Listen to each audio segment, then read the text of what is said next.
ADA Universitetində Sıfır Tullantı adlı yay məktəbi işə başlayıb 50 gəncin iştirakı ilə 4 gün davam edəcək təlimlərdə tullantıların idarə edilməsi ilə bağlı mühazirələr dinləniləcək. Bununla yanaşı gənclərin təkrar emal müəssisələrinə səfərləri də təşkil olunacaq.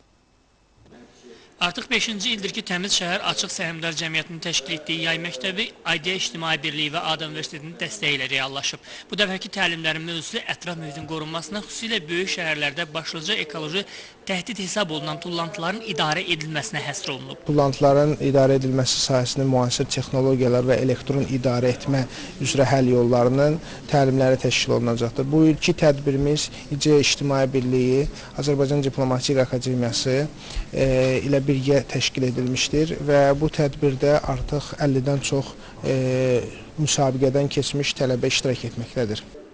21-24 iyul tarixlərində davam edəcək təlimlərdə tullantıların ətraf mühitə vurduğu ziyan, qida tullantılarının azaldılması, təkrar emal, ekoloji layihələrin idarə edilməsi və digər mövzulara həsr olunmuş peşəkar mühazirələr təşkil ediləcək. Ekoloji problemlər sərhəd tanımayan problemlərdir. Yəni, bu problemlərin lokallaşdırılması mümkün deyil və bir ölkədə baş verən ekoloji fəlakətlər mütləq qonşu ölkələrə və hətta böyük anlamda regionlara sıçraya bilir.